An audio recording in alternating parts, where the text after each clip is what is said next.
I woke up in the morning, looked in the mirror, and stepped on that scale, and I was 239 pounds. Exactly. I pop open my bank account, and I got $3.27 in there, and I could not even go afford the donuts to get me to the 240. That was Logan, the morning he dropped out of college. Today, he's pulling 37K months in life insurance, and he didn't just get lucky. He cracked something about sales that most guys never figure out. And then for my biggest month in deposits, it was 37,000, which was in the month of December. I IP'd 35,000, and the team was my biggest team month at 121,000. Logan was already making good money in high ticket sales, grinding $20,000 deals for $2,000 in commission. Then, one car ride with a teammate showed him what a $168 monthly policy actually pays. And what I always tell people is sales ruins a normal job for you. And what I mean by that is once you get into a sales job and you figure out that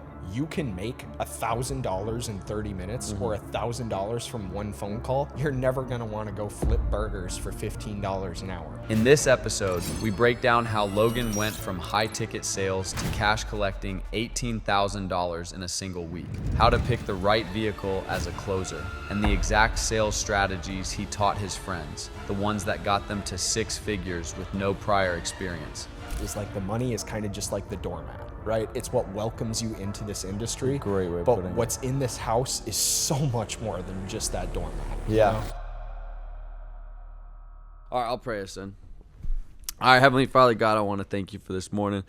God, I ask for your words to speak through me and Logan today. God, I ask for this message just to land on the audience member's heart and for your wisdom to come forward and just for, your will to be done. So, Jesus, we praise you, we love you, and say this all in your name. Amen.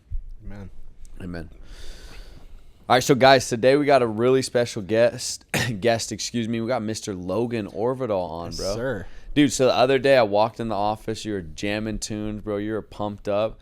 And I'm just curious, like, how many milligrams of caffeine do you think you crank a day? Oh, a day? It's got to be nearing a gram every single day. Usually a gram to like 1,600. But what I always say is you got to keep the energy high to keep the machine, cranking. Well juiced. Well oiled, yeah. It was crazy because we were out to dinner with Preston the other day, and I ordered a Diet Coke. I was breaking a 3-day fast. I was super excited for a little Diet Coke. And you got a sparkling water, and it was like, what? Like, no caffeine? You're like, yeah, dude, I'm running off of 2,000 milligrams right now. I was like, holy cow. Is that the secret? That is the secret. Honestly, it might be the secret to being in the ground when you're 65 too, but it's the secret to living awesome in your 20s. So guys, take notes. Yeah, dude. Well, give us some fun stats, bro. So let's do this. What's your max bench? What's your biggest month in deposits? And what's your biggest team month? Yeah, so the max bench obviously is the fun one, guys. Back in the day, 345. Now I'm sitting around like 315. Solid, dude. Yeah, not too bad. I don't look like it, but energy can get going. And then for my biggest month in deposits, it was 37,000, which was in the month of December. I IP'd 35,000, and the team was my biggest team month at 121,000. Dang, dude. So yeah, that was a big month. That's for a the boys. freaking Merry Christmas. Yes, sir. It was a Merry Christmas indeed. Wow. Happy New Year. Yeah. December's always been my biggest, like, team months, personal months. It's just something in the air, man. It's totally something. It's always something in the air. It's like end of the year, everyone wants to finish off good, and mainly everyone's gearing up to like start the new year fresh, like who's going to be the top dog at the start of the year. So it's like that energy blending in, which is awesome. Yeah. Just to speak into like holidays really quick, what I've noticed with holidays for all the agents selling is families are in a buying mood. They're thinking about their family. They want to take care of them. They want to get them a gift. And so if you can package and position life insurance as that, which it is, the more people are more apt to be like, oh, I do want to take care of this. I do want to help my loved ones. And also, we both know this. We walk into a store, we buy one thing. Once you make the first purchase, it is Boom. downhill. Boom. Or uphill, whichever way you want to look at it. 100%. And especially if they have like a death in the family near that time as well, around the holidays, it just makes it that much smoother. Like the gift, just like you said, and the recent family passing, knowing how much that life insurance policy helped or didn't help in that situation. And we can really dig into that and say, hey, this is the gift we're giving going into the new year, so you guys can have the gift of peace for the rest of your life. It's a good one. Yes, sir.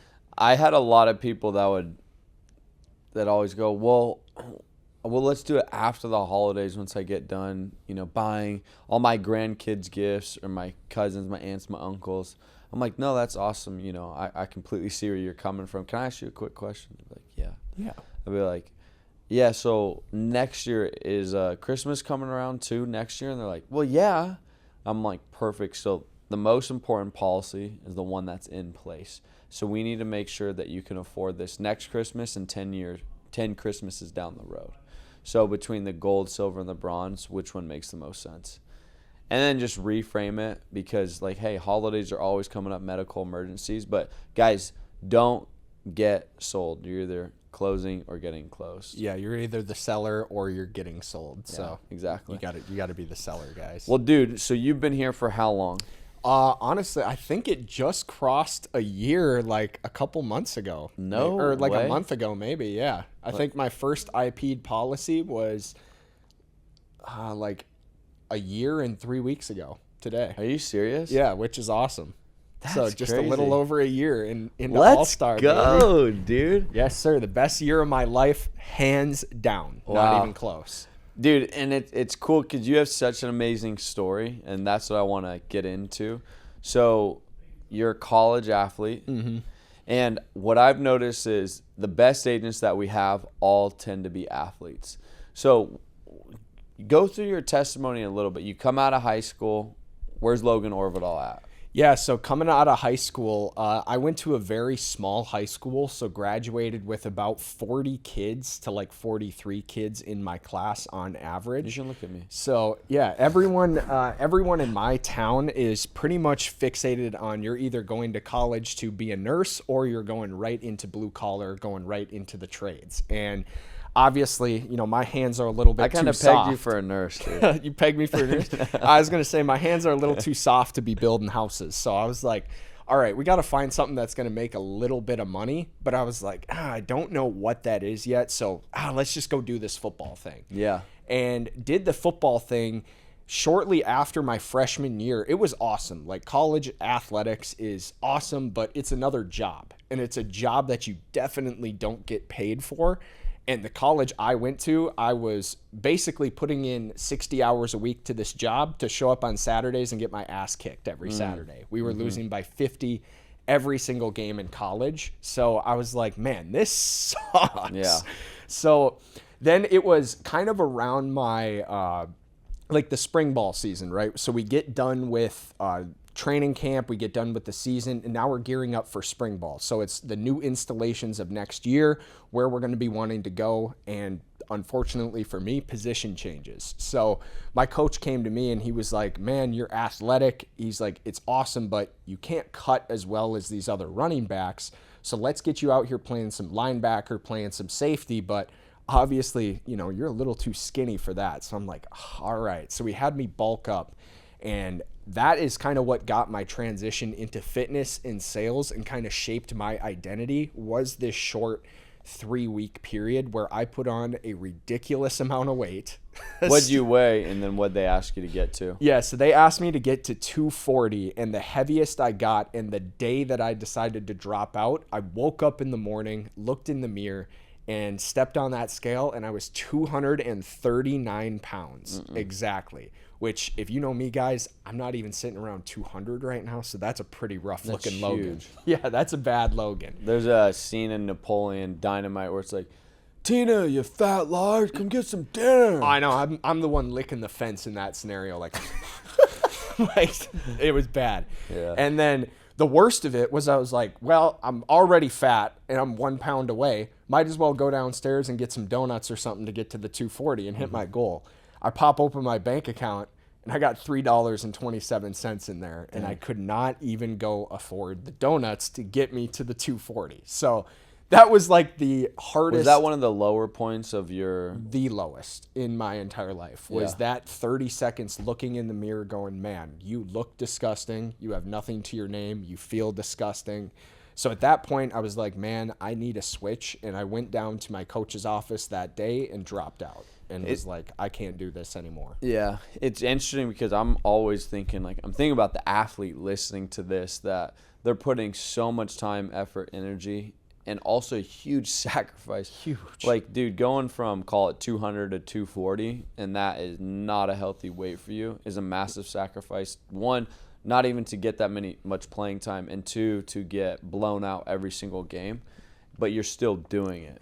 So many guys will sacrifice for the wrong opportunity is what I've noticed. Exactly. And that's what I see with college athletes all the times. It's like, and that's why, going back to what you said, why college athletes are so successful in sales and why they do so well is it's because they're used to endless sacrifice. Giving sacrifice, and maybe not seeing all the reap and all the reward that, someone else would normally expect. Because in college athletics, man, you got 10 guys in your position group who are all showing up to the same trainings, the same workouts, doing the extra stuff, and only one of you gets to be on that field every Saturday. So it trains you to really deal with the sacrifices and really it highlights the time we get to be on the field or highlights the success, and it makes it that much stronger of a drug.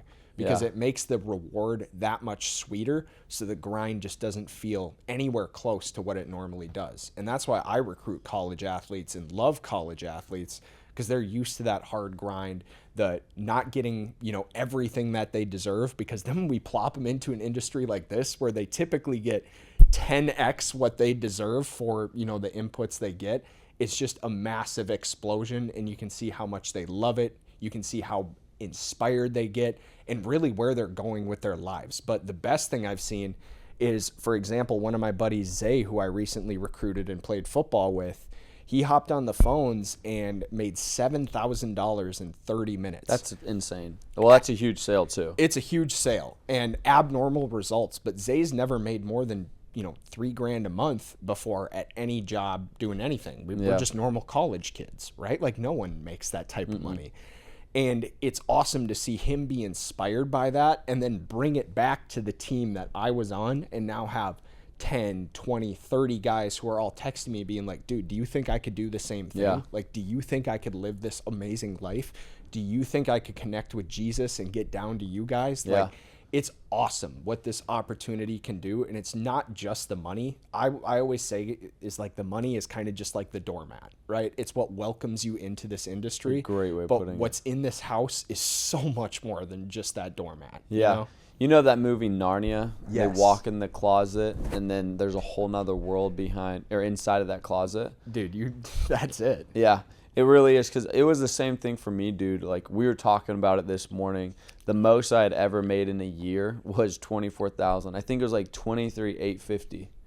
And, even Graham, who's 6 weeks in, did $23K of issue paid business in a week. It's just insane. That's insane. And just disclaimer, that kid is not normal. That kid's a freak, guys. Yeah, he definitely works. That kid's a freak. Really, really, really hard. Okay, so you look down, you have $3 to your name, you got a bag of donuts in your hands, and you walk into the office, you tell coach you quit. Immediately, did you find sales, or how did you find sales? So I found my uncle is a regional salesman for heavy equipment parts in Minnesota. I didn't know that. And I'm very similar to my uncle with how I talk, with how we look very similar as well. And he was always like, man, you should try out sales. I think you got the personality for it. And of course, every sales job on the planet, what do they advertise? Uncapped income.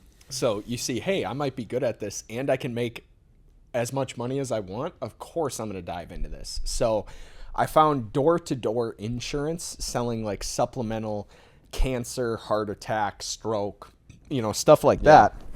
So it was awesome.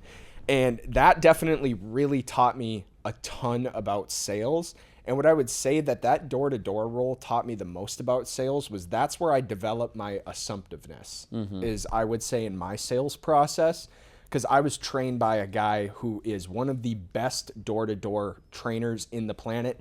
Jalen Hunter, if you're watching this, brother, thank you for everything you've done. Let's go, big Jalen.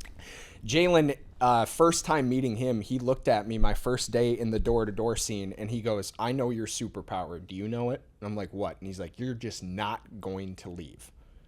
I'm sitting there, I'm like, what? And he's like, you're just not going to leave. He's like, once you get in the door, he's like, they are either calling the cops or you are selling them a policy. And he's like, you're a big boy, so they'll probably buy some policies off you. And although that's like a funny little tidbit, that really shaped me in my sales process now in being confident, pushing the clients over the line to where I know they need to be. Because honestly, this product helps absolutely everybody. It's our job to make sure their family's going to be in a better position after they talk to us. So where my assumptiveness and confidence was really developed was in that door-to-door role, and did that door-to-door for about, I'd say 5-6 months. And my biggest month in there was about 15,000 in profit, which to 15K in profit? Yeah, to an 18-year-old kid doing door to door. I mean, that absolutely changed my life. And that made me say, like, I can actually do something in this sales world. Then you saw yourself in the career of sales ever since then. Yeah, and ever since then, I'm like, man, and what I always tell people is sales ruins a normal job for you. And what I mean by that is, once you get into a sales job and you figure out that you can make $1,000 in 30 minutes or $1,000 from one phone call, you're never going to want to go flip burgers for $15 an hour. Yeah, be a server. Right, be a server, be anything. Like, there's nothing that I would rather do than the highest ROI thing, which is sales. Because once you can make $1,000 in 30 minutes, tell me in any other industry where you can do that without a monument of risk. Yeah. Right? Sales is, what I always say, guys, is the happy medium of being an employee and a business owner, because we don't have all of the stress that all of these multi-million-dollar CEOs like Elon Musk is having, billions of dollars of debt, billions of dollars of bills, payroll, everything. In sales, we get paid like those guys, making the 85, 95, 100% commissions, but we don't have any of that downside of making payroll, cutting these huge bills for infrastructure, cutting these huge, land bills. We truly get to sit in the pocket of, we get the biggest benefit and we have the lowest downside. I want to look something up. Yeah. I want to look up what the average CEO in America makes. Let's see. Hey, chap, I'm on a podcast with my buddy Logan, and we got a question for you. What does the average CEO in America make? What do you think, Logan? Probably like $350. That's pretty fair. Yeah, I bet 350. Because they're probably factoring in like mom and pop CEOs too, or. Okay. Average CEO across all companies, $800K per year on average. Okay. Most fall roughly between $730 and $920. Average total compensation with bonuses, stocks, and perks, 1.6 to 1.7 million. CEOs of big public companies, S&P 500s. So that's really, really big companies. The average is 17.1 million a year. 18 to 19 on average. The rest of them look so different. Okay. What's cool is I made $2.8 million last year, and we get paid better than most CEOs. And like you said, we don't carry all the liability. Now, I've learned to, I love this about like this industry in particular, because you go from a sales rep, then to a team or a manager, then to a team lead, then you get the opportunity to run an office, then you get to be an agency owner, and you get to naturally ascend. And of course, that's like any position, but you have every single skill set, and there's no ceiling, no cap, no one that's ever going to say you can't do that. It's just, hey, if you develop the skill set and you have the vision to go and do it, you will go and do it. And it's been awesome to learn for myself, like how to be CEO, how to build out infrastructure, manage staff, manage teams, have my sales reps, have my managers, and learn through all of that. One thing I want to go back on really quick is just the power of assumptiveness. And so you were on the doors, and I started on the doors as well. And so there was, this like 5 years ago, Zach put on a really big competition for us, and he's like, whoever writes the most business in a week wins $5,000. And dude, 5K is a massive number to hand out, you know? Yeah, that's a bonus. So I'm 21, and there's some juggernauts that I'm going against, but I was like, I'll just outwork them, and I'll take advantage of my Sunday, because I knew they weren't going to work on their Sunday, and that's how I'll get ahead. So I had 12 appointments lined up the next day. Dude, I bageled. Like, I don't even think I got in the door. I had like 6 no-shows. 4 people porched me. Oh. That's the worst. And I'm like, what's going on here? I'm driving from Timbuktu to this place. And so I looked down in our Slack channel, and the guys I'm really going against, they did $10,000 that day. And I'm like, this is just, I'm cooked now. But I'm driving home, and I was like, I haven't bageled in months. And I look down in the middle of my seat, and I see a lead sheet stick out, and it has an address. And the address I knew was about 12 minutes off the highway. And so the exit's coming up. I'm like, I might as well bust tail. But it's like 8:30 o'clock at night. So, whatever. I got nothing to lose. So I get off the highway. I go down to the neighborhood, and I just remember looking down at the lead sheet. The guy had his age listed as 78, and his wife is 76. And I'm like, these guys are 78 and 76. It's 8:45 at night. It's dark. There's no way they're going to let me in. But I said the only chance I get is to act like I have an appointment with them. Mm-hmm. And so I went, before I got there, I always wrote on the back of the lead sheet what time the appointment was. So I put APPT, appointment, 8:00 p.m. Like, that's what I was doing. And so I knock on the door. A guy swings it open. I'm like, Mark, I'm so sorry about that, man. I was like, I was supposed to be here at 8 o'clock. I flipped the lead sheet around. I'm like, boom, you remember this form? And I like just jam it in his face really quick. I'm like, yeah, so I'm going to get this taken care of. Again, I apologize for being late. Do you want my shoes on or off? And by that point, I'm almost kind of put him in a flurry. And then I step forward into the house, and he's like, you're supposed to be here at 4. I'm like, what? What's going on? And he's like, get on over here. And so I'm like, man, this is going great. Like, he just let me ride in. He's excited for this. And we head into his guest bathroom, I believe. And, dude, it's, like, totally clogged. The toilet's just like, I'm like, what is happening? And he's like, you're supposed to fix this at 4 o'clock. I told you to be here. No one showed up. 8 o'clock. And I was like, this is actually going really bad. Because if I don't fix this, he's going to be really mad. Yeah, he's going to be pissed. And how the heck am I supposed to turn this around and help him with an insurance policy? So I'm like, hey, Mark, if you look at me, you can probably tell I'm not the plumber, man. I'm not that guy. He's like, why you get your butt out of here? I don't want what you're selling. And luckily, all the ruckus we were causing, the wife is coming down the stairs, and she's like, Mark, who is that? And right away, right when I see the wife, I'm like, she's my saving grace. So I'm like, hey, it's Wylie. We got this form. Y'all sent in mortgage protection. If you die, get sick, disabled, it covers your house. She's like, oh, I sent that in. And she's like, Mark, calm down. So now the wife starts coming in. And he was a doctor. She stayed at home for the whole entirety of her life. He had never set up anything for this woman, bro. He had no one to carry on the practice either. He was just Mark. Yeah, he's just Mark. God bless him. The geyser. Yeah, and he was making like 18K or something like that a month. Oof. Solid. Nothing set up. They would have lost the home. She lost all his income. And I was like, okay, well, this is a big problem. And so it was $800 a month, $1,000 a month, and like $1,800 a month, something like that. And she wanted the $1,800, so I was like, that would be big. But Mark, he was like, we don't need it. He was just one of those guys. And so we were like, hey, let's just start with the bronze. It's just $850 a month. Not a bad start. Yeah, not a bad start. And yeah, dude, so then I popped back on the board with the $9,600 sale. And I ended that week at $27K. And Bomb. Yeah, dude, I just had some late night bombs. But it just goes to show that taking that extra step makes a world of difference. And one last story, and then we'll get back into the story, is Brian Turner, who's on the team. He missed Hall of Fame. He did like 360 or 370 one year.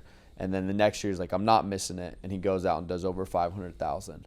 And I asked him, I said, what was the difference between those 2 years? And he said, literally, bro, he's like, typically I called around like 6:37. He's like, I always just told myself I'd work till 8. Like just 1 extra hour a day. That's literally 5 or 6 extra hours a week. And it took him from 370 to over 500. So working an extra 6 hours a week literally added an extra 130K a year. Dude, I'm like, wow. It's because those fourth quarter hours, those make or break teams. Those are make or break people. And we've seen that. The team that comes back late in the fourth, they got the momentum on their side, and they just go and crush. So those are my favorite stories. Okay, so I wanted to share that with you guys. But now you're in door to door. Yeah. You made $15,000, and something obviously wasn't added up. Yeah, so I mean, in door to door, it was awesome. Like the one thing that sucked is I was kind of living like a double life at the time, which was crazy. So I didn't want to tell my parents that I dropped out of college, and I didn't want to go to college either. So my dumb self, and this was the dumbest decision I've probably ever made in my life, but I was paying for room and board at my private institution, and I would go work Monday through Thursday selling door to door, and then come back and party on Friday, Saturday, and Sunday on the weekends. Nice.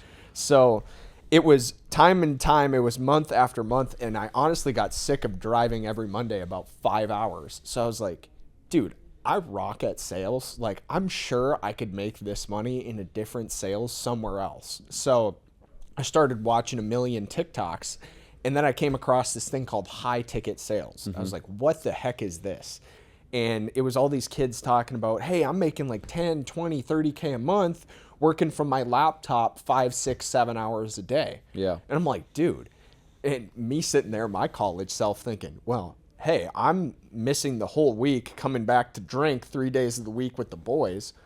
What if I could just drink 5 days of the week with the boys and still make the same amount of the money? The bro mentality. The ultimate bro mentality. It's the sales bro mentality. This is like phase 1 of being a sales bro. I swear everyone goes through it. It's the natural progression. Man. Yeah, it's like a larvae evolution. turning into a butterfly. You know how right it's now like I'm hatching. Like obviously evolution is the biggest scam on the planet, but you know how it's like from monkey into like person? Yeah. We should do like the sales bro one. I know, I'm like in the middle at this point with like the primate scratching my knees and stuff. But yeah. And I was like, dude, I got to find a way to keep making this money. So I interviewed for like 15 high ticket sales jobs and literally got told no on every single one of them. So I'm like, Wow. dude, this sucks. I'm like, all right, what's the only step? And luckily there was this kid who had made a ton of money in before who was starting this AI company. And I reached out to him and I'm like, hey man, like I'd love to sell for your offer. I love your stuff. I love what you're about. And he's like, man, I'll be honest, like we are not taking on brand new closers who are 18 years old. He's like, these are $100,000 products that we're selling, but I'd be willing to bring you on as an SDR. So what an SDR is a setter. So I would cold call people and set appointments for the closer to go then close the deal. And we only got paid 5% commission in that. But my first week, I was like, all right, screw this. I'm going to try and set as many appointments as humanly possible. My first week, I set like 33 appointments. Wow. It was triple of what anyone had did. Ever. And then I was like, all right, sick. I'm going to hop into closing. And then started closing because they're like, yo, we want you closing. Started closing and was doing decent in the AI space, like 6 to 8K a month, I would say. Yeah. But it wasn't near what door to door was, and I was seeing the industry explode. This is when high ticket was really starting to make its jump and make its name for itself. And now I'm seeing guys making like 20, 30K a month. So I'm like, okay, I'm not in the right vehicle. So I interviewed for a million other high ticket things after I'd got my KPI chart up, which was basically just your report card of sales, right? Like how many appointments you take, how many you close, how much cash you collect. It's your resume as a high ticket sales rep. Right. And I sent that out, and luckily, I will say I did happen to land one of the best roles with what I believe to be the best company in the high ticket space, bar none, which is Net Revenue. And I spent a couple months over at Net Revenue selling like the Justin Waller real estate program, Fuel Point, which was a off-market deal finding software, and a bunch of other stuff with Net Revenue. Had an amazing journey. They are absolutely amazing. Was making about 10 to 15K a month. So now I'm super comfortable, right? Like I'm living at home with my boys. I got a little apartment. I'm living, with people at the time, and I think life is great. But this goes on for about 4 to 5 months, and I'm honestly getting super comfortable again. I'm starting to, slip up on my fitness a little bit more. Work is going great because high ticket's awesome, but like everything else in my life was just kind of slipping, right? I was like just working my 5 hours and then honestly just going and smoking weed all day, which was wasting away my day. And luckily, like, thank God, Jesus saved my life by showing me your Instagram ad. And that's what changed my life. Is I was sitting in my desk scrolling after I just closed a high ticket deal and made like $600 commission. And then I saw that video of you jumping over the couch going, hey, this opportunity could change your life. But if you don't want to make a ton of money, that's not on me. And I'm like, all right, what's this guy doing? So gave you a follow and watched your profile for probably an hour, just sitting there scrolling. And with every scroll, continuously getting more pissed off. Like, the anger was continuing to build with every scroll. Because I'm like, there is no way that these guys have found this cheat code in this system. Like, there's no way there's 18, 19-year-olds making 40, 50, 60 grand a month. Like, there's just no way. So I'm like, all right, this is just another one of those internet gurus, and just kind of checked it off. But I had followed you. So the next week, I take my calls again, and I see 5 more pieces of content from Wylie. And I'm like, maybe he's not totally full of it. So I'm like, okay, no, he's still full of it. So I follow Caleb Moore and Garrett Smith. Did you really? Yeah. And now I'm watching these guys too, who are under Wylie doing the same thing, posting the same results. And I'm like, okay, it might not be a scam. So this went on for about 2-3 more months of my pride just consistently saying, you're not reaching out, you're not reaching out, you're going to figure it out, you're going to figure it out. And then one day I was like, you know what, I'm going to quit being an idiot. I'm going to reach out. And reached out, and then we had our 5-minute conversation. And 5 minutes later, I had a Delta flight booked down to Austin, Texas. And that's what really changed my life. Was not, the opportunity. It was coming down and meeting you guys, what really changed it. Like I always say, my intro into the business was probably the funniest 30 minutes I've ever had. So why? I show up from my plane ride, and Wylie and all the guys are at the office at this point. And Wylie's texting me, and he's like, yeah, one of my guys didn't wake up or whatever. He's still back at the office. He'll drive you there. And I'm like, all right, sweet. Like, this guy's name is Ronnie. Wylie said he was a killer. So I walk into the house. Oh my gosh, really? And I'm just sitting on the couch, waiting, not doing anything. And then all I hear is just this ruckus, just crashing all over the place. And I'm like, what is going on? And I see this guy pop open the door. He peeks his head out, and his hair's all ruffled. And he's like, who the hell are you? And I'm like, Logan. And he's like, Ronnie? I'm like, Ronnie? And he's like, oh, you're Wylie's guy. He's like, yeah, bro, give me like 10 minutes, dog. We'll be on our way. Scratches his head and walks in, and his hair's all ruffled up, and it looks like Ronnie had a pretty fun night. So I'm like, man, this is a nice intro. And me and Ronnie meet, and in the first 5 minutes of me and Ronnie meeting, he's telling me about the night he had last night, which Ronnie's a saved man now, which thank God. This is BC Ronnie. This is BC Ronnie. So Ronnie's telling me about his night, and I'm just sitting here like, man, this is like the Wolf of Wall Street. And then on the way to the office, Ronnie gets a call from a client and closes a deal for $168 a month on the drive to the office.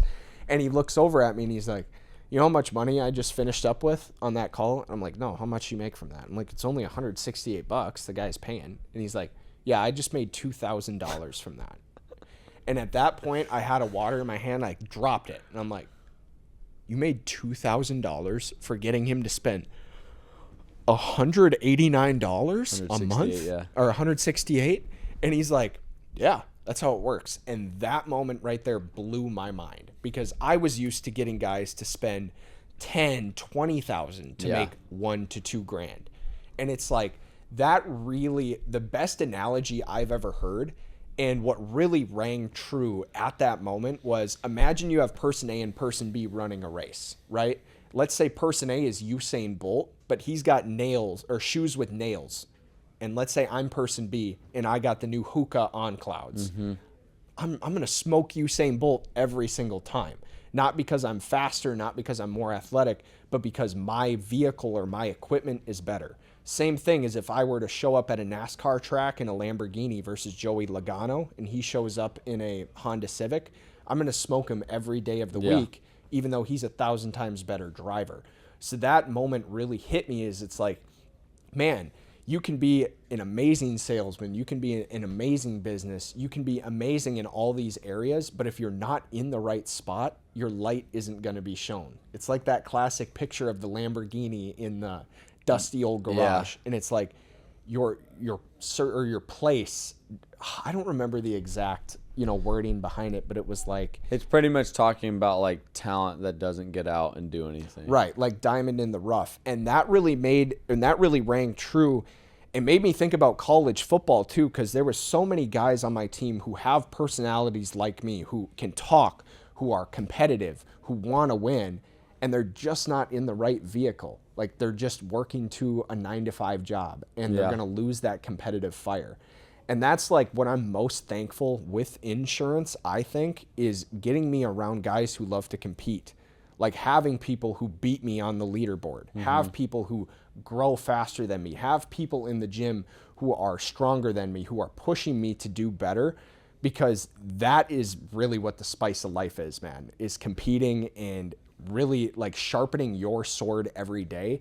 And if your sword is in a bucket of wooden sticks, it's not going to get sharp. But if your sword is in a bucket of steel, it's going to come out a little bit sharper. I can guarantee that. No, I know when you said guys that were stronger than you, I know you're talking about me. Right. Yeah, I mean, that's why I was looking right at you the whole time. I'm like, man, I got to give credit where credit's due. I won't lie. Logan is one of the strongest guys I've actually ever been around. When we were down in Austin one of the weeks, we had a night, the great hoorah. The great hoorah. It was a handful of us, and it really established our friendships. This was back when I drank. I don't drink anymore. I think I'm like 9 months sober right now. Congrats, bro. Yeah, That's bro. sick. Ever since that night. Yeah. But that night we went out, we had a good old time, and at the end of the night we got back home, and guys being guys were like, hey, let's have a sock off. And if you guys haven't participated in a sock off, each one of you will wear one sock, and the goal is to take the other guy's sock off before he gets yours. But it's pretty much any means necessary. Yeah. And so, I mean, we're dropping each other on each other's heads. I mean, dude, I had a freaking knee in my face at one point. I mean, I think we were better off wrestling. Like, yeah, we were legitimately throwing better each other wrestling through fences. And Logan sneakily he was the hardest guy to go up against. And Jackson's a big boy, and there's plenty of big guys. Jackson's a big boy. Yeah, I mean, he's 225. But anyways, dude, a couple things in there. So what I've noticed with high ticket as of lately is the trust inside a high ticket has gone down, and also you're offer hopping so consistently. Mm-hmm. And on top of that, you don't have any like equity, you have no ownership, you have no ability to scale. And I remember when I was interviewing you, I asked you, I said, how much money are you currently making? Mm-hmm. And where do you see your trajectory going in high ticket? You said, oh, I'm making $15,000 a month, which is good. But while I've only seen it fluctuate maybe to 20, maybe a little higher than that. And you're like, I'm looking to scale. And I said, well, the great thing about insurance is it's the best opportunity in the world to scale with building a team, with your own personal sales. And I wanted to ask you this because in one of our vlogs, we're all at Top Golf, and you had just came off a $15,000 deposit week. Mm-hmm. And it happened really quickly. But dude, in a week. And I remember that moment so visibly because you were so excited, and that was, our goal was to break you through that threshold. How quickly did that happen from you making 15K in a single week?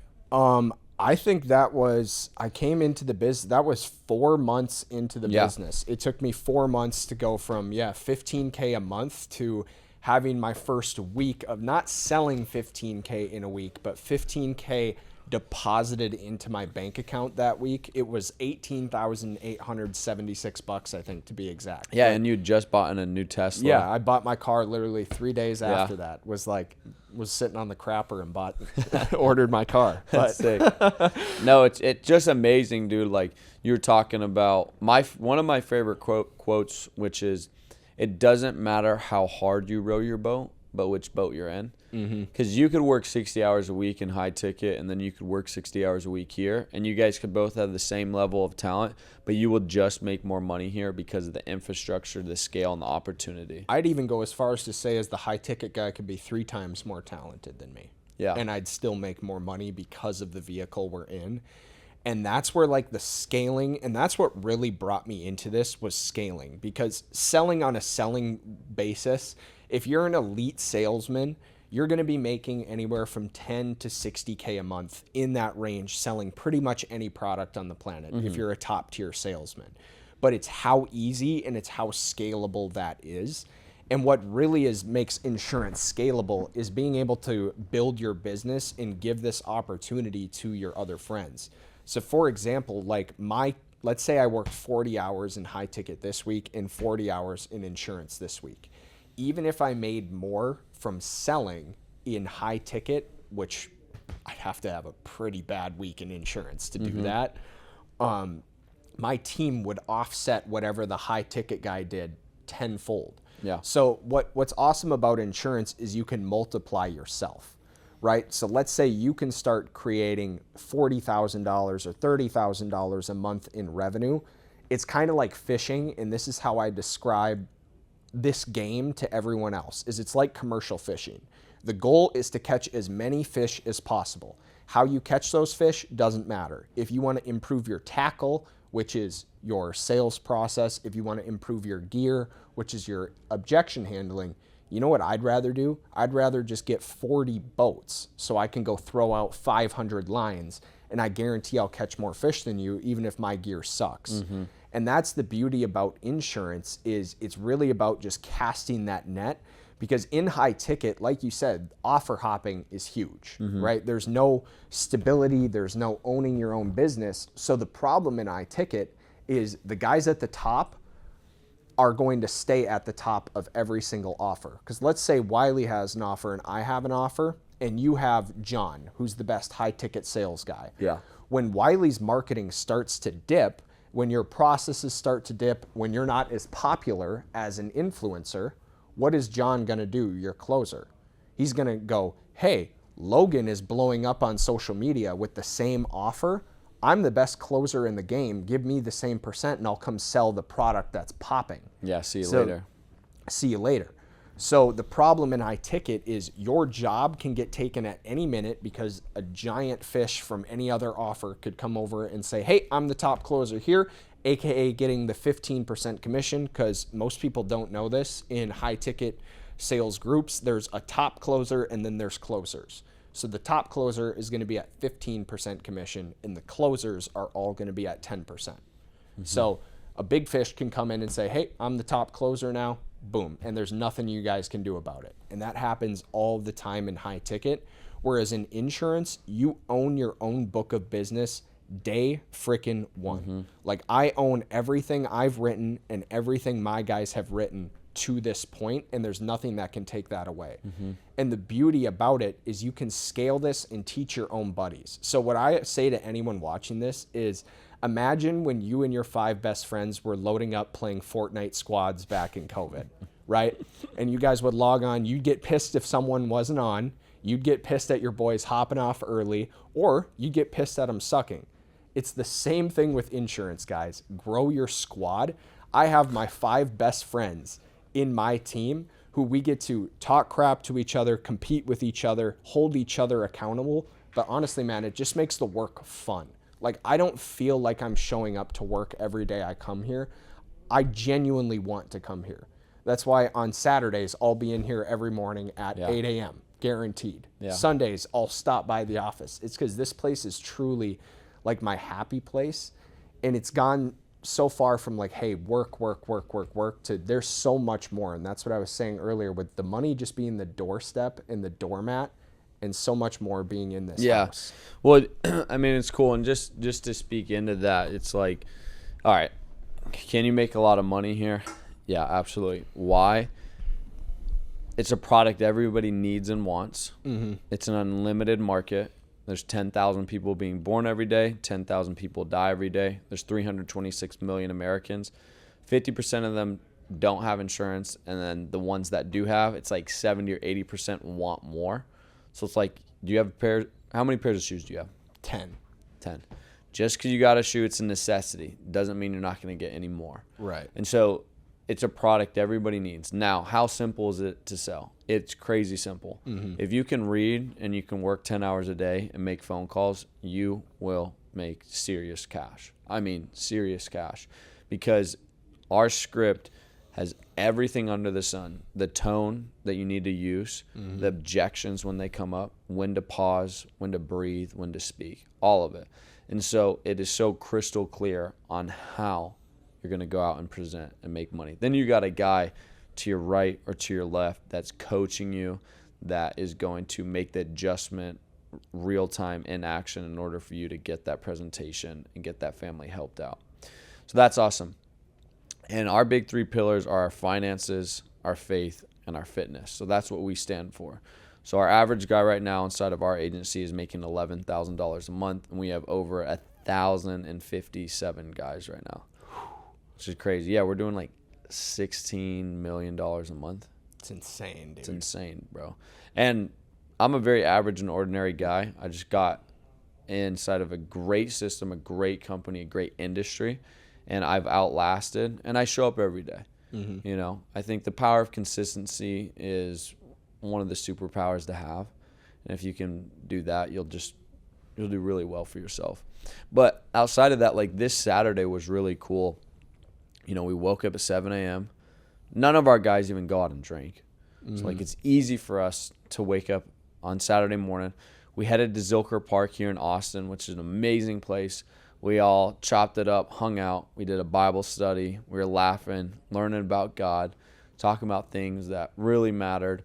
And then we go and met at a run club. We got to meet some awesome people there. Got to sweat it out, run some miles. And you know what I'm about to say. Dusted Logan. Yeah. Had to do it. I had to show you right there. It's because that's how I've won in business. Yeah. That lesson resonated. Do you understand it now? Like, pick your pace. Pick your pace. So guys, just to give you a little bit more of an insight. So Logan's, he's coming down with some steam. I mean, this guy is he's running, and Logan rounds the corner where we're like a halfway point. And Logan's like, I got you. Like, pretty much like, he's like, I'm going to toast you. And I was like, don't worry about it. Like, you know, I'm like, I'll be there. Because I knew that Logan was going to pick such a fast pace. But when it came to the last leg, that's when I was going to pick my pace. That's when I was really going to just start, you know, honing in. And then I see Logan probably 50 yards up from me.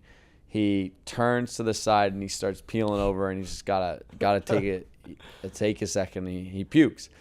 And I'm like, cool. This is where I turn up. And so, boom, I sprint as fast as I can at this point and just get a healthy distance, and we called it a day there.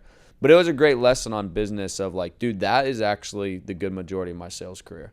There's so many people that were passing me in sales, so many people that passed me in team building. But, dude, I was always like number 3, number 2, some months number 1, like some months 7 for our personal production. With the team side of things for the whole company, we were never the biggest. We always grew by like, 20% every month, or I don't even know. Some months we stayed stagnant. But the thing is we never stopped increasing, and we just did it longer than anybody else. Now we're 7 in the world's biggest life insurance broker. Yeah, and IMO. Honestly, that run taught me so much about business. And the one thing that kept reigning in my head, literally what you said, is it's not how you start, it's how you finish. Like, yeah. Doesn't matter how strong you come out of the gate. Doesn't matter what numbers you throw up on the board right away. It's at the end of the month, at the end of the year, at the end of the week, what is up on that board, who can outlast, who can outwork, and who can outcompete the others. And it's definitely not about the show. Yeah. 1,000%. And I would just tell the person that's in sales right now, like, really pick your pace, because Patrick Bet-David, he runs a company called PHP. And I remember watching a YouTube that was like, Patrick was stating nobody will be able to beat him because he's willing to do it until the day he dies. And that message really landed with me, because I'm okay with people being bigger than All-Star. I'm okay with people being better. But I know without a shadow of a doubt that we will eventually slowly catch them, because they're either going to get married and get comfortable, or something will happen that they're like, I'm not willing to keep my foot on the gas the way I have been. And that's where, like, hey, I've been keeping my foot at a 70% pace. That 30% goes to healthy habits, things that refuels my tank. And that's the reason why we'll become number one. It's because of the pace. And so that's a really easy strategy, but you have to have that long-term vision for it. And talking about strategy, I want to go into, for the guy that is in sales, that is wanting to go out and have a $15,000 a week. Mm-hmm. Fundamentally, where does that start? Like, walk me through, what is your lead flow? What is your schedule? And we'll start there. We'll keep those quick and simple. Yeah. So the most important, guys, I mean, you'll hear Sean Mike say it. And honestly, when you go to any convention or you hear any leader speak, the number one thing they're going to say is lead flow.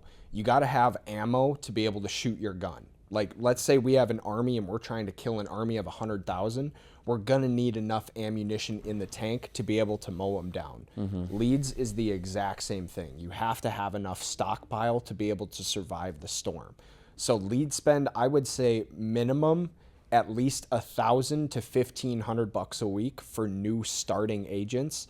But if you're really going to want to see like 10, 15, 20K a week, you're going to need to be about the $1,700 to $2,500 a mark per week on your lead spend, because that'll give you enough fresh leads to have some big banger deals. But also on the days that it's slow, go back to maybe last week's lead sheet and dial through those $1,700, those $2,500 worth of leads, and really squeeze out every drop of that lemon. Yeah. And then when it... So, no, real quick. So I was talking to a guy that in his first 6 weeks, he did 30,000. We were talking about leads. And I was like, let me hear your strategy. I wanted to make sure it was on point. And he understood the principle of either you have time or you have money. So for you, you're able to buy premium leads because you have more money. Right. And now you need to allocate that time back into your team.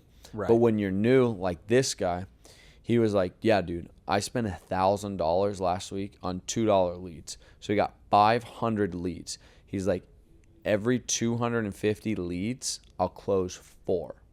Sometimes 6, but 4. And I was like, okay. So I was like, you closed 8 last week. He's like, yeah. And I was like, the average commission is $1,000. Mm-hmm. So he did 8,000 off of $1,000 a lead spend. Crazy. So, well, what was your work? He's like, dude, it was 12 hours a day for 6 days. Mm-hmm. So I was like, okay, that's where people miss it, is because he understood that time is his number one thing he has to focus in on, which is 12 hours a day. Dude, only 8 deals off of 500 leads. Most people are like, oh, that's horrible, that's horrible. It's like, yeah, but if you walked into an ATM and you put $1,000 in it, and then you come back on Sunday and it spits out $8,000, how much money would you give that ATM? You'd give it everything. I'd give it every dollar in my bank account. It's like you are the magical ATM if you're willing to do 12 hours a day, 6 days straight. And then once you do that for, call it 4 weeks, bro, then you can go and buy premium leads, higher answer rates, etc.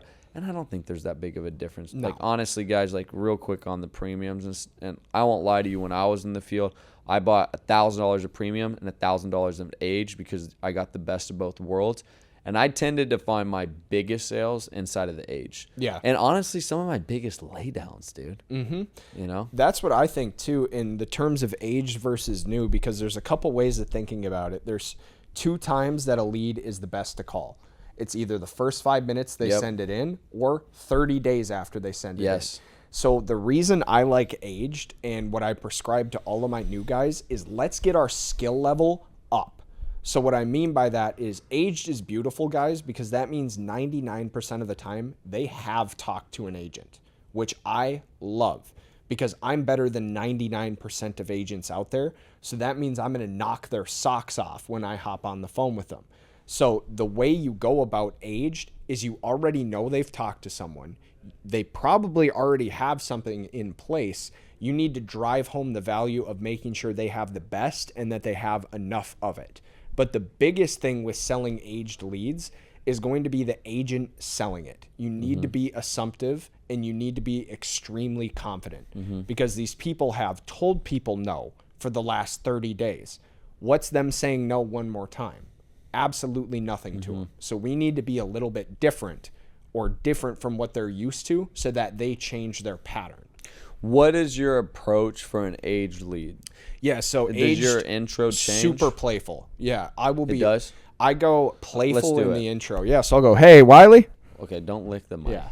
Well, I got to make sure it tastes good. Logan gets excited. I get excited. He gets excited. Hey, Wylie. He's 4 Monster Energy drinks in, if you can't tell. All right, ring, ring. Hello?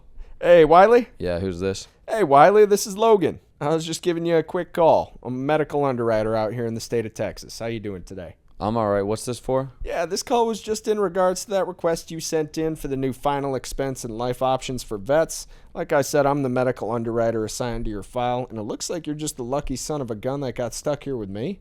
But you did put your date of birth there as January 1st, 1953. Is that correct, sir? Yeah, that's correct. Oh, okay. Awesome, Wylie. Now, I assume you were like 99% of my veterans that I help out. Were you just trying to make sure your final expenses were covered, or were you making sure that your wife, Cindy, has some extra money when you pass? Yeah,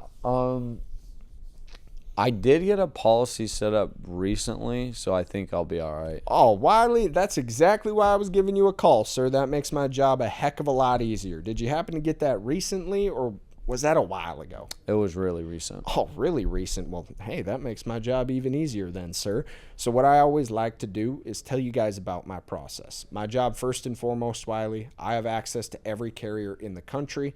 So my job is just to put you and your family in the best situation. Does that make sense? Mm-hmm. Okay. So how much coverage do you currently have with that policy, sir? I think we got like 15,000. 15,000. Okay. And is that a whole life? Is that a term? Does it have a 2-year wait on it? What does that policy look like? I think it's whole life. Okay, whole life. And is there a 2-year wait period on there? I am not sure. Oh. You're not sure? Mm-hmm. Oh, okay. And what company did you happen to go with, Wylie? I can't remember. Oh, okay. All right. Well, that's probably why you sent this in then, sir. So what I help 90% of my vets do is know exactly where they have their coverage so they can actually receive their money. And number 2, make sure you're not waiting on that cash. I assume that's why you sent this in, correct? Mm-hmm. All right, perfect. So Wylie, God forbid if you were to pass away today, who would be that beneficiary? And just roll into it. But the main thing you want to do with aged leads is be different than what they've heard before. Because what is every agent trained? Be mundane. Hey, is this Wylie? Yeah, you sent this in. So with aged leads, we got to have a little bit different flavor for them to respond to it. Imagine if you've been eating plain popcorn, sitting at a movie, and I randomly throw in some spice in there, and you get a hot Cheetos popcorn. It's going to be like, whoa, this is different.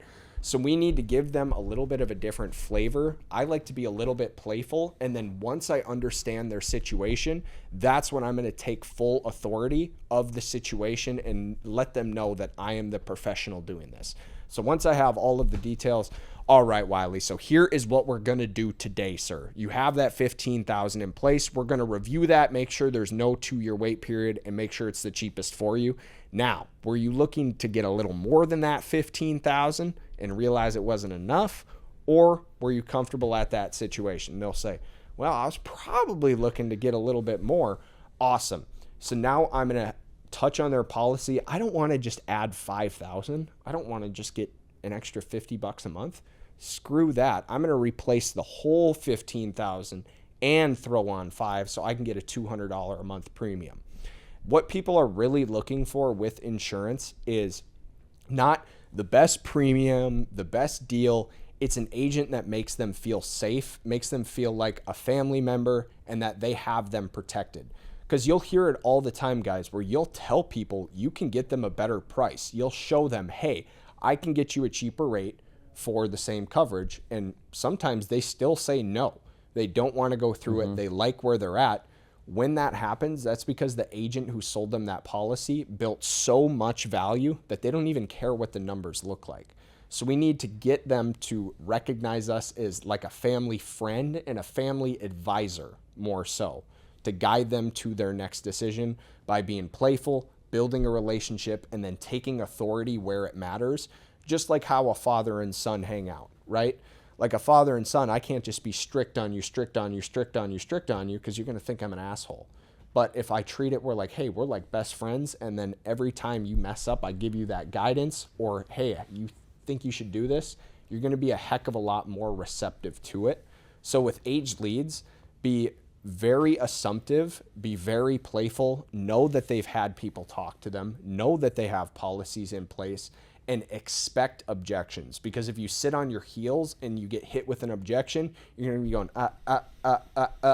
Every call I make to an aged lead, I expect an objection at every single part of the script, so it's just ready to rock and roll right off my mind. Because the one thing that will help you guys is we need to be fast with how we handle the objections. We can't sit there and think about it because it makes it look like we haven't seen it before and it's not professional. So when you answer objections and handle them really quick, Ronnie Buchica does an awesome job of talking about this. It makes it seem like much less of a problem. For example, let's say I walked by and stubbed my toe and I went, oh my gosh, bent down and made a big deal about it. Whereas if I just walked by, stubbed my toe and kept going, you wouldn't have even noticed I stubbed my toe. We want to do the same thing with these clients and brush it by really nice, especially with aged leads. That is the easiest way to close deals because a lot of the time they're actually in the buying stage too, right? Because right when they send this in, a lot of the time as a new lead, they are just looking at policies, looking at prices. Whereas in the aged category, we can jump on them having been 30 days into that looking process and be that solution that they need. Mm-hmm. There's a lot of good stuff in there. All right, so a couple things that I liked was when I was – all right, well, I'll start here. So a lot of people will have policies in place, and this is what I always told clients. I'm like, perfect, sir. So there's 3 reasons why. Like if I found out that I couldn't replace it, it was a good policy, good price, good benefits, then obviously we're not legally allowed to replace anything. We want to commend the clients for getting something solid in place. I think a lot of agents, what I've seen is they'll go and fight so hard to replace a policy that they should not replace. And instead, like, just be like, hey, I'm really proud of you for doing that. Most clients I've sat with today, they didn't have any coverage. So the fact that you've taken time to take care of your family really shows like you want to protect them. Now, there's 3 reasons why people have sent these in. One is they have no coverage and they know that they need some. Number 2, they have a little bit of coverage and they're looking to fill a gap. Or number 3, they're plenty covered. They just want to leave a legacy. Which bucket do you fit into? And then from there, they will tell you of like, oh, I got some coverage, but if I can, I'd like to leave some extra left over for this person or to cover this debt. It's like, awesome. Then you focus there. I think that's a great way. And there is no other reason why people send it in. And so you guys just got to understand that and then make sure that they have to select a box. They have to select a box, and then you can begin asking quality questions based on that answer. The second thing that I liked was that you put on a Texan accent. That was pretty good. Oh, yeah. Come on. You always got to throw on a little accent when you're talking to them, too. That's always fun. But I did like that you were funny. I can't remember what you said in the beginning, but you're just a lucky son of a gun that got stuck with me. Yeah, that's actually good because that is so different, and it honestly, like, it genuinely made me chuckle. But the more I like you, the more I'm willing to share. Right. It's just like you're not going to give a stranger something vulnerable to you. But if you have a friend, so you're way more open to tell your friend vulnerable stuff and vulnerable information. 100%. And that's the thing I see agents make a mistake with too, is they'll be too friendly at times. So it's like, the professionalism and the friendship. It's a healthy balance. It's a healthy balance for sure. And then the other thing on that subject is it's just going to come down to reps, where it doesn't matter your intro. Like, don't overthink your introduction. It's simply going to matter of, are you making 500 dials today or not? I think a lot of guys will switch up their intro. It's like, no. You're shooting the ball well. Don't change your form just because you're missing some shots right now. You're shooting the ball really well. You just have an uphill battle in this scenario because, dude, you got $502 leads. Like, you're going to have to go through 500 calls. So focus on the volume. Volume negates any type of luck. And regardless of your intro or not, like, I've always seen volume win. So I would take that strategy over anything. And then the next thing and the last thing that I want to go into is talking about building a team and what you have learned. So why did you decide to build a team? Yeah, I mean, originally, guys, building a team was definitely, I think, the reason why we all get into this industry and honestly start building a team right away. It's to try and build a business and see how much money we can make. Because obviously in the beginning, you're told recruit. And the guys who are making the most money are the guys who have the biggest team, right? But it comes down to way much more than that. So when I first started recruiting, it was pretty much all about, hey, let me try and build my business as big as I can. That really evolved very quick as I got into it. And it turned from just a pure numbers game to a purpose game. Yeah. Right?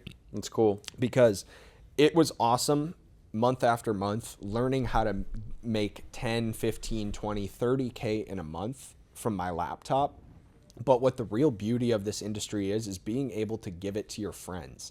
Like, for example, one of the kids I played high school football with him, worked blue collar construction, roofed houses with Charlie.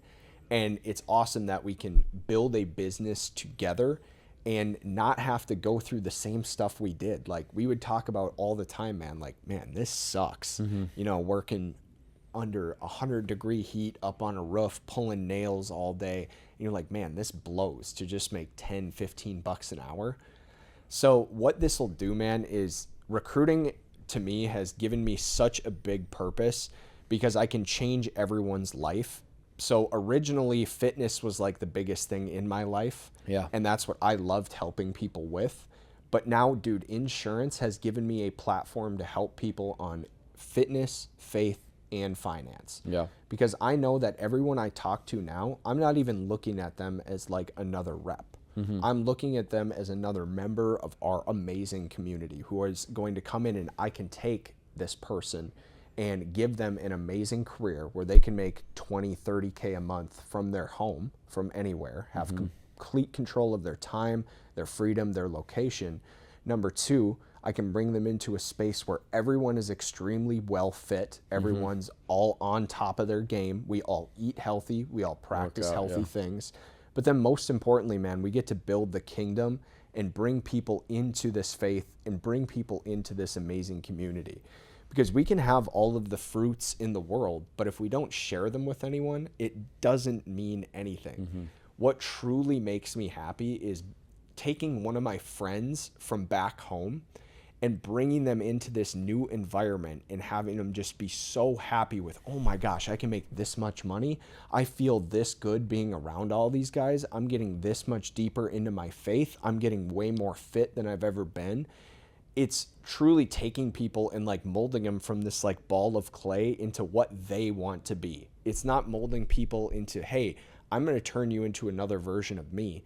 It's truly getting to ask your buddies like, yo, bro, what do you want in your life? They lay it out. All right, awesome. You know what's the best part, Wylie? I have the prescription on how to get there. This is all you do. You show up every day. Yeah. You work 9 to 9. You go to the gym with the boys, and you hit church on Sunday. 5 months down the road, guess what? Everyone who's come into this door is in a way better financially spot, way better in their fitness, and most importantly, way closer to Jesus. So recruiting to me, man, it's giving back to, it's honestly giving back the life-changing experience that you gave me. Yeah. That's what it is like, you have done so much to change my life, and this experience changed me so much. I feel selfish not giving this to absolutely anyone and everybody on the planet. Yeah. Or at least giving them the option. Well, dude, and I think it's cool, like, one, how honest you are, because a lot of people, if you're in business, you do see reps or an employee as a number, as somebody that you can, build profit off of. And what's awesome is when you have the element of God in your life, you look at them as a disciple, and then you also have a way bigger vision casted over you of, hey, I come into this world naked, I'll leave naked. I'm not taking anything with me except for the people that I get to bring to heaven. And so the vision that God has given us of, hey, go and make disciples, build them into strong men and women that do fear and know the Lord, it brings a whole nother element of, like, truly viewing someone as a person, and through, like, what has God made them out to, like, what does God need from me in order to show this person, like, how valuable they are and what their purpose is. And so I think when I'd say 9 months ago now, that's when we really put, like, God at the forefront of our business. And we're just seeing so many guys, like, that story of Ronnie, him going out that night. Insane. Now he doesn't drink, smoke, do anything. And he's getting married. He's got an amazing fiance. Dude, he's so healthy. He's so happy. He's just filled with joy. Like, he's in great shape. Obviously, money's great. His team is good. And that's the stuff you just can't put a price on. You can't put a price on it. And it's like the purpose this gives people is something that, you're not going to get anywhere else. Like, for example, one of the guys on my team, Matt, who was a server who went to college and was just serving and kind of stuck and didn't know what he wanted to do with his life, is now waking up every day, like, fired up to come into the office to see his new group of awesome friends that are going to push him forward. But mainly what it's allowing him to do is build his old friends, go back to his old buddies that he's been with and say, hey guys, you've seen this transformation I've made, come do the exact same thing as me. And it's like every new guy that just gets added, it's like another layer of competitiveness, another layer of brotherhood, and it's just more and more and more. And it's like this cup just keeps getting full, and I don't think it'll ever spill over. Like, this cup will just keep filling forever. Yeah, it is truly amazing. All right, just to wrap up, what's your goal for your personal production in 2026? 2026, I am going to be wearing a red jacket, guaranteed. So 400,000. 400K. Yeah. And that's not my main focus. My main focus is get the red jacket. Anything after that is cherry on top. Bonus. Yeah, is bonus. Red jacket. And then what's your goal for your team? I want to be doing $1 million a month by the end of the year. That's the goal for the team. Dude, you 100% will. $1 million a month. The boys will do it. Let's go. You got a great crew. And what's your goal for your fitness? My fitness, I would love to honestly come into that High Rocks. So we're going to be doing a High Rocks event in Shanghai, China. Yes, we are. In like October 31st. October 31st. We got That's like what, 7 months. Yeah, long 7 time. months. I want to be in the best physical shape of my life in that time and actually compete in the top. How many people are going there? I don't know, dude. I'm competitive. I want to be in the top 10%. Or no, that's weak. I want to be in the top 5% of High Rocks athletes at that event. So finish top 5% in the Shanghai event. Yeah, you're gonna have to work on your miles. I know. I'm gonna just staple up my throat so I can't puke. Then I'll be good. Yeah. Well, no, that's something cool that the team has decided to do is there's this thing called a misogi. I believe I'm saying it right, which is you have one big like peak of the year that you're focused on, that you're sending your year around. And so this for us, fitness-wise, and yeah, even finances, because going to Shanghai is not going to be cheap, and we are going to be taking some time off to do that. But it will force us to be the best in the best shape we can be, and also force us to get our money up and put some money aside, especially for these new guys. So that'll be October 31st. But we've already noticed just a huge like uptick in intention and intensity inside of both the finance and fitness pillar. So that's the main thing, is just keeping us like competitive, like keeping it competing, like doing stuff like that is just keeps everyone sharp. Yeah. And that's what's sick. And then last question, like regarding your faith, it's hard to set a goal for your faith, but where do you see yourself at the end of 2026? I would love to have or be in a position where I can truly disciple young men and know that every decision or every, way I guide them is the true best way to live under Jesus and under God. Yeah.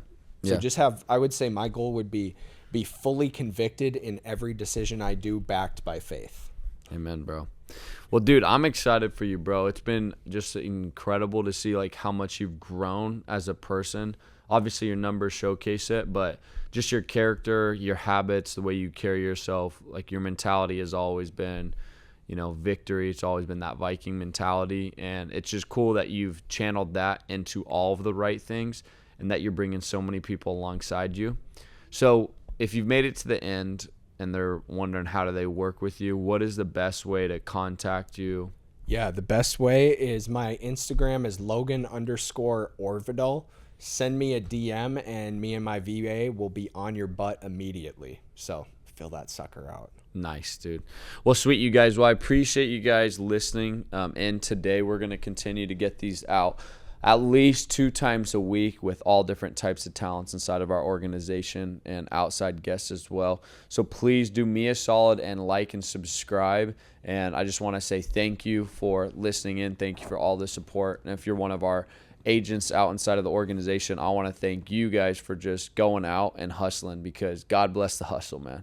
That's what I was thinking on Saturday. I was out at my pool just soaking in the sun, and dude, for 4 years of my life, bro, I worked every Saturday, 12 hours a day, flying across the country. I wasn't seeing family. I was in a relationship at the time. I wasn't seeing her, and it was 110% worth it.